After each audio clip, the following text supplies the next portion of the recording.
नमस्ते दोस्तों, आप सभी का स्वागत है। और आज हम यहाँ पढ़ाई करने वाले हैं पृथ्वी के प्रमुख परिमंडल और यह दूसरा भाग है। इसके पहले के अध्याय में हमने कुछ महासागर और कुछ महाद्वीपों की चर्चा की, साथ साथ में पर्यावरण के प्रमुख घटकों का भी हम विवरण कर चुके हैं।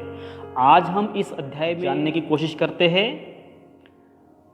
जलमंडल, महासागरों में हम पढ़ेंगे प्रशांत महासागर, अटलांटिक महासागर, हिंद महासागर, दक्षिणी महासागर, आर्कटिक महासागर, और फिर हम पढ़ेंगे वायुमंडल, जीवमंडल और भूमंडलीय तापन। इन मुद्दों पर हम चर्चा करते हैं।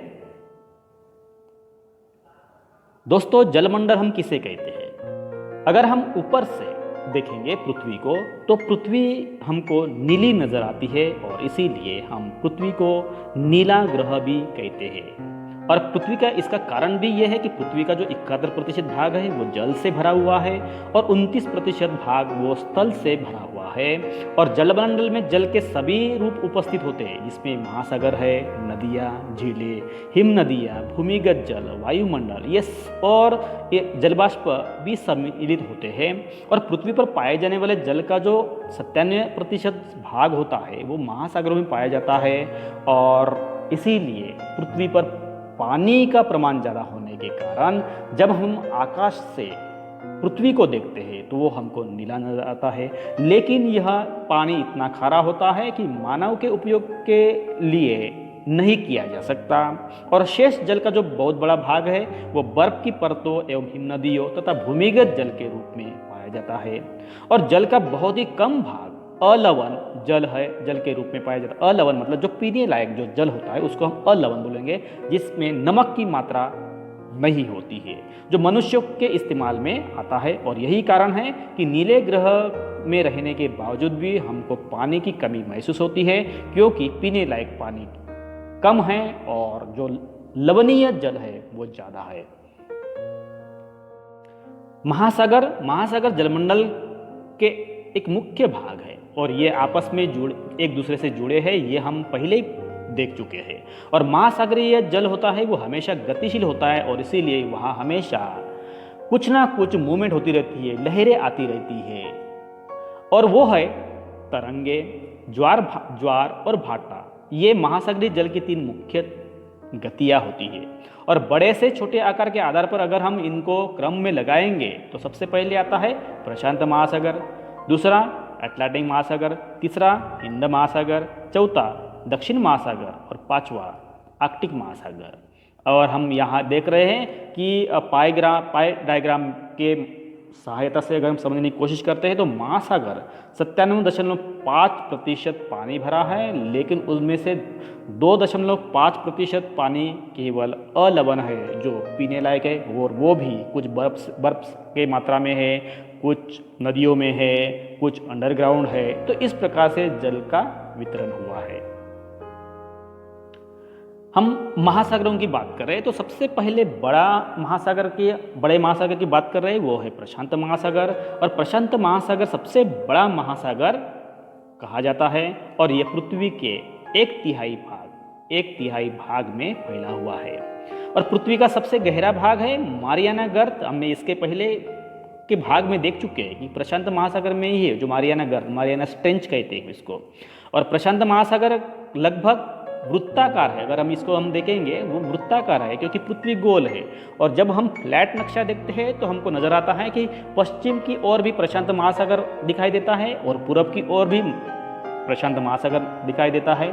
तो इस प्रकार से यह एशिया, ऑस्ट्रेलिया, उत्तर एवं दक्षिण अमेरिका इसके चारों ओर स्थित है। तो ये हो गया प्रशांत महासागर। दूसरा है अटलांटिक महासागर। और अटलांटिक महासागर विश्व का दूसरा सबसे बड़ा महासागर है और यह अंग्रेजी भाषा के एस अल्फ़ाबेट अक्षर के आकार का है। अगर हम ये देखेंगे चित्र में तो आप ये देखिए एस के आकार जैसा अपने को नजर आता है। इसके पश्चिमी किनारे पर उत्तर और दक्षिण अमेरिका है। यहाँ ये उत्तर अमेरिका है, ये दक्षिण अमेरिका है। और अटलांटिक महासागर की तटरेखा बहुत अधिक दंतुरित होती है, जैसे कि ये तटरेखा है, दंतुरित होती है, मतलब जो अस्ताव्यस्त नजर आती है। ये अनियमित और दंतुरित तटरेखा प्राकृतिक पोताश्रय और पत्तनों के लिए आदर्श स्थिति है, मतलब यहाँ जहाज रुकने के लिए तथा जहाजों की यातायात होने के लिए बहुत ही महत्वपूर्ण होता है। व्यापार की दृष्टि से यह सबसे बड़ा व्यस्त महासागर है और इसीलिए क्योंकि यहाँ बहुत सारे पोताश्रय होने की वजह से, बंदरगाह होने की वजह से एक दूसरे देशों के साथ व्यापार करने के लिए भारी मात्रा में जहाज़ों की आवाजाही होती रहती है। हिंद महासागर, और ये ऐसा एक महासागर है कि जिसका नाम किसी देश के नाम पर यानी भारत के नाम पर रखा गया, क्योंकि हम भारत को हिंदुस्तान कहते हैं और हिंदुस्तान के नाम पर इसको हिंद महासागर या इंडियन ओशन के नाम से जाना जाता है। और इसका आकार जो होता है लगभग त्रिभुजाकार है। अगर हम यहाँ देखेंगे त्रिभुजाकार नजर आता है, ये देखिए, ये ऐसा और इस प्रकार से, तो ये त्रिभुजाकार आकार में पाया जाता है। और इसके उत्तर में एशिया है। अगर उत्तर हम बात करेंगे तो ये उत्तर की बात एशिया है, पश्चिम में अफ्रीका है और पूर्व में ऑस्ट्रेलिया है। तो ये हो गई हिंद महासागर की रचना और उसका परिचय। दक्षिणी महासागर है। दक्षिणी महासागर अंटार्कटिक महाद्वीप को चारों ओर से घेरता है। दक्षिणी महासागर, तो ये दक्षिणी महासागर हम यहाँ दिख रहे हैं, तो ये जो अंटार्कटिक महाद्वीप होता है इसके चारों ओर पाया जाता है। और यह अंटार्कटिक महाद्वीप से उत्तर की ओर 60 डिग्री दक्षिणी अक्षांश तक फैला हुआ है, मतलब ये यहाँ तक फैला हुआ नजर आता है। आर्कटिक महासागर है। आर्कटिक महासागर उत्तर ध्रुव वृत्त में स्थित है और यह उत्तर ध्रुव के चारों ओर फैला हुआ नजर आता है। उत्तर ध्रुव है और ये चारों ओर फैला हुआ है। यह प्रशांत महासागर के जो छिछले जल है वाले एक संकरे भाग से जुड़ा हुआ है। अगर हम यहाँ देखेंगे प्रशांत महासागर, तो ये यहाँ से ऐसा कुछ जुड़ा हुआ नजर आता है और जिसे बेरिंग जल संधि के नाम से भी हम जानते हैं। और यह उत्तर अमेरिका से उत्तरी तटों तथा यूरेशिया से भी घिरा हुआ नजर आता है। अब हम देखने वाले हैं कि वायुमंडल हम किसे कहते हैं कि पृथ्वी पर हम जब रहते हैं तो हमारी चारों ओर से गैस की एक पतली परत होती है जिसे हम वायुमंडल कहते हैं। और यह वायु की पतली परत इस ग्रह का महत्वपूर्ण और अटूट भाग है और इसीलिए सभी सजीव प्राणी या जीव जंतु यहाँ पाए जाते हैं। यह हमें ऐसी वायु प्रदान करती है जिससे हम लोग सांस लेते हैं, मतलब हमको ऑक्सीजन भी प्रदान करते हैं। और यह वायुमंडल हम लोगों को सूर्य की कुछ हानिकारक अल्ट्रावायलेट जो किरणें होती है उससे बचाता है, क्योंकि यहाँ ओजोन लेयर होता है। ओजोन लेयर की वजह से सूरज से आने वाली अल्ट्रावायलेट अतिनील या हानिकारक कुछ किरणें होती है उससे हमको बचाता है। और वायुमंडल की जो ऊंचाई होती है या वायुमंडल कहाँ तक फैला होता है, वो होता है 1600 किलोमीटर की ऊंचाई तक यह फैला हुआ होता है। और वायुमंडल को उसके घटकों, तापमान और तथा अन्य आधार पर हम 5 परतों में बांटते हैं। और वो 5 परतें कौन कौन सी होती है ये भी हम समझने की कोशिश करते हैं आगे। और ये 5 परतें होते हैं शोभमंडल, समतापमंडल, मध्यमंडल, आयमंडल और बहिर्मंडल। इनका हम विस्तार से अध्ययन करेंगे। आप इस चित्र में देख रहे हैं कि वायुमंडलों की विभिन्न जो परतें होते हैं, तो यहाँ है कि जो जहाँ हम रहते हैं वो है शोभमंडल। और शोभमंडल बाद में समतापमंडल, मध्यमंडल, अयनमंडल और बहिर्मंडल। उसी को हम अंग्रेजी में उसको कहा जाता है कि ट्रोपोस्फियर। और ट्रोपोस्फियर के यहाँ ओजोन लेयर दिख रहा है, जो ओजोन लेयर सूरज से आने वाली अल्ट्रावायलेट किरणों से हमको बचाती है। उसके ऊपर स्ट्रेटोस्फियर, उसके ऊपर मेसोस्फियर, उसके ऊपर थर्मोस्फियर और उसके ऊपर एग्जोस्फियर। इस प्रकार की वायुमंडलों की विभिन्न परतें हमारे पृथ्वी पर पाई जाती है। यहाँ हम देख रहे हैं कि वायुमंडल की जो विशेषता होती है वो है कि वायुमंडल मुख्यतः ऑक्सीजन और नाइट्रोजन का बना हुआ आता है। और यह साफ तथा शुष्क हवा का 99% भाग है। और आयतन के अनुसार अगर हम देखेंगे या प्रमाण के अनुसार देखेंगे, नाइट्रोजन 78% पाया जाता है, ऑक्सीजन 21% तथा दूसरी जो गैसें होती है जैसे कि कार्बन डाइऑक्साइड, आर्गन, नियॉन, ये केवल 1% तक पाए जाते हैं। ऑक्सीजन की हम बात करेंगे तो ऑक्सीजन सांस लेने के लिए बहुत ही आवश्यक है, जबकि नाइट्रोजन प्राणियों के वृद्धि के लिए आवश्यक होता है, वनस्पति की वृद्धि के लिए आवश्यक होता है। कार्बन डाइऑक्साइड बहुत कम मात्रा में यहाँ पाया जाता है, लेकिन यह पृथ्वी के द्वारा छोड़ी गई ऊष्मा को अवशोषित करते हैं, जिससे पृथ्वी गर्म रहती है। और लेकिन यह पौधों की वृद्धि के लिए बहुत ही आवश्यक होता है। लेकिन इसका प्रमाण अगर बढ़ गया है तो पृथ्वी पर ग्लोबल वार्मिंग जैसी समस्या भी निर्माण हो सकती है। पांचवी बात है कि ऊंचाई के साथ वायुमंडल के घनत्व में भिन्नता आती है। जैसे जैसे हम ऊपर जाएंगे, मतलब घनत्व समुद्र तल पर सबसे अधिक होता है, क्योंकि वहाँ पानी की नमी ज़्यादा होती है। लेकिन जैसे जैसे हम ऊपर की ओर जाते हैं वह तेजी से घटता जाता है। तो वायुमंडल समुद्र तल के पास ज़्यादा होता है या उसका घनत्व ज़्यादा होता है, लेकिन जैसे जैसे हम समुद्र से ऊपर ऊपर चले जाएंगे तो वायुमंडल का घनत्व कम होता जाता है।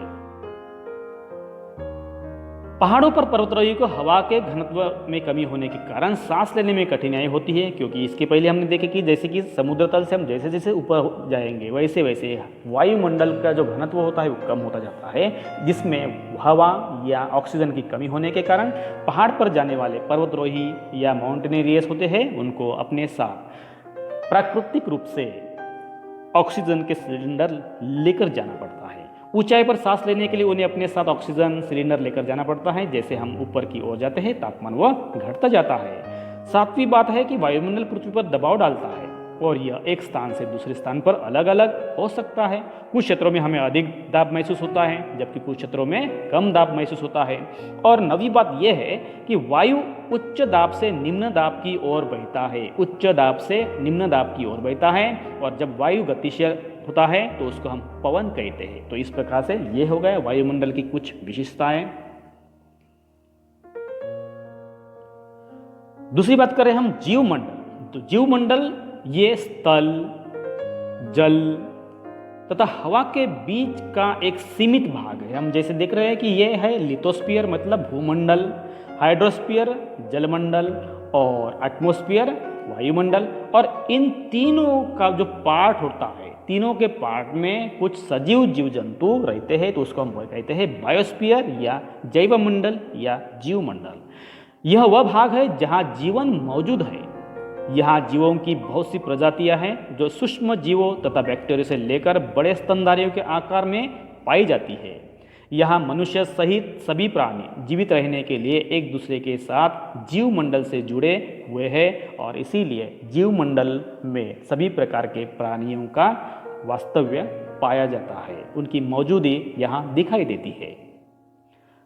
वायुमंडल को समझने के लिए इस चित्र को भी हम चित्र का भी अध्ययन कर सकते हैं। जैसे कि ये वायुमंडल है, स्थलमंडल है और ये जलमंडल है। और तीनों में किसी न किसी प्रकार के प्राणी, जीव जंतु, पादप जैसी सभी जीव जंतु यहाँ पाए जाते हैं। जीवमंडल के प्राणियों को हम मुख्यतः दो भागों में बांटते हैं। तो जीवमंडल में जो जीव जंतु होते हैं, तो उसको पहली बात है जंतु जगत, मतलब जो जंतु होते हैं, और पादप जगत मतलब जो वनस्पति होती है। तो इस प्रकार से हम जीवमंडल के जो प्राणी होते हैं उनको दो भागों में बांटते हैं। और पृथ्वी के ये तीनों परिमंडल जैसे मतलब स्थलमंडल, जलमंडल और वायुमंडल आपस में पारस्परिक क्रिया करते हैं तथा एक दूसरे को किसी न किसी रूप से भी प्रभावित करते रहते हैं। उदाहरण के लिए हम देखेंगे कि लकड़ी तथा खेती के लिए वनों को काटा जाए तो इससे ढलुआ भाग पर मिट्टी का कटाव तेजी से होने लगता है, और इस प्रकार प्राकृतिक आपदाएं जैसे भूकंप की स्थिति पृथ्वी पर निर्माण होती है, या भूस्खलन भी निर्माण हो सकता है। झीलों तथा नदियों में जो दूषित पदार्थों को हम प्रवाहित करने से उनका जल मानव के इस्तेमाल के लायक नहीं रहता, मतलब प्रदूषित पानी होने की वजह से मानव में बीमारियों का फैलाव भी हो सकता है, और यह जल दूसरे जीवों को भी नुकसान पहुंचा सकता है। तो इस प्रकार से पर्यावरण में जितने भी घटक है, स्थलमंडल, वायुमंडल, जलमंडल, इनमें से किसी में भी किसी एक में भी अगर परिवर्तन होता है तो वो अन्य घटकों पर भी किसी न किसी रूप से प्रभाव डालता है। भूमंडलीय तापन हम किसे कहेंगे? जैसे कि हमने देखे थे कि पृथ्वी पर कार्बन डाइऑक्साइड की मात्रा होती है। अगर कार्बन डाइऑक्साइड की मात्रा ज़्यादा बढ़ती है तो सूरज से आने वाली जो रोशनी होती है या गर्माहट होती है उसको रोक कर रखती है, जिससे पृथ्वी पर गर्मी बढ़ती है।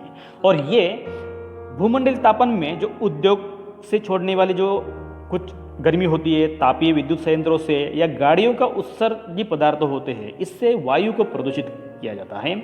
और कार्बन डाइऑक्साइड वायु का एक महत्वपूर्ण घटक है, लेकिन कार्बन डाइऑक्साइड की मात्रा में वृद्धि के कारण पृथ्वी के तापमान में वृद्धि हो रही है। इसे हम भूमंडलीय तापन या ग्लोबल वार्मिंग कह सकते हैं।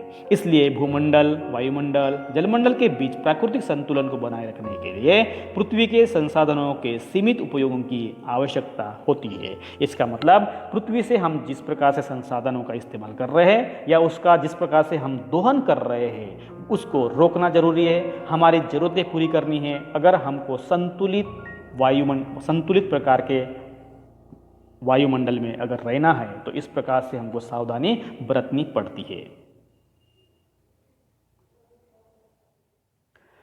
दोस्तों, आपके लिए इस अध्याय का अध्ययन करने के बाद आपको एक मानचित्र कार्य दिया जा रहा है जिससे आपको पढ़ना है, और वह प्रश्न ऐसा है कि विश्व मानचित्र के रेखाचित्र पर निम्नलिखित को आपको दर्शाना है, जैसे कि यूरोप, एशिया, अंटार्कटिका, दक्षिण अमेरिका, ऑस्ट्रेलिया, हिंद महासागर, प्रशांत महासागर, अटलांटिक महासागर, यूराल पर्वत और पनामा स्थल संधि आपको इस मैप में दिखाना है और अपने शिक्षक को बताना है कि आपने यह कार्य किया है।